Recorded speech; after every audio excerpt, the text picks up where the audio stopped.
আসসালামু আলাইকুম সবাই, কেমন আছো আপুরা? আলহামদুলিল্লাহ ভালো আছি আমি। আমার আপুদের জন্য আজকে নিয়ে এসেছি প্যান কাট সালোয়ারের রাবার সেলাই।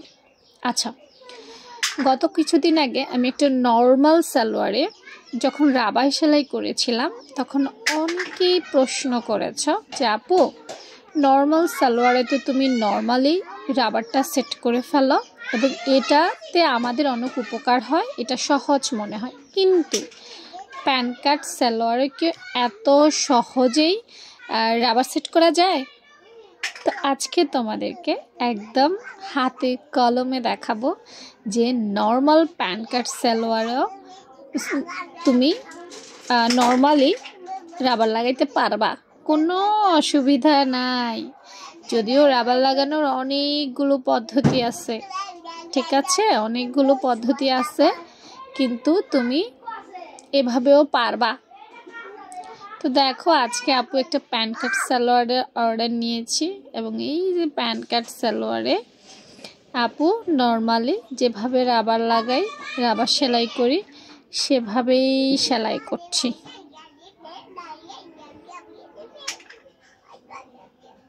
আমার কিন্তু কোনো রকম অসুবিধা হচ্ছে না। হ্যাঁ, হাই পর্যন্ত আসার পর আবার রাবারটা টেনে নিব। রাবার সেলাই করার সময় ঠান্ডা মাথায় সেলাই করতে হবে, যাতে রাবারের উপরে কোনোভাবেই সেলাইটা না পড়ে।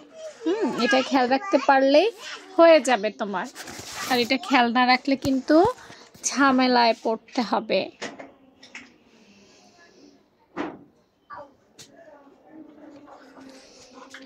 দেখো, আপুর কিন্তু সেলাই হয়ে যাচ্ছে। আর রাবার সেলাই করতে গেলে একটু ঝামেলা তো হবেই, এটাই হবেই। এটা আসলে এমন একটা জিনিস, সমস্যা হওয়ারই কথা। ওকে, দেখো আপু কমপ্লিট করে নিচ্ছি।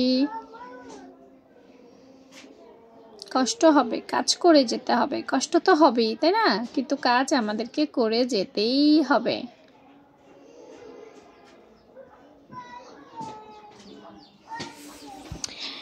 তো এখন দেখো আপু, এখন রাবারটা টেনে টেনে তারপর উপরে সেলাইটা দিয়ে দিব,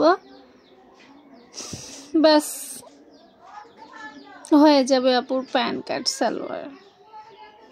সালোয়ারের রাবার সেলাই। এরপর নর্মাল সালোয়ারের মতোই হাইটা সেলাই করে নিবে, অর্থাৎ আর কোনো ঝামেলাই নাই।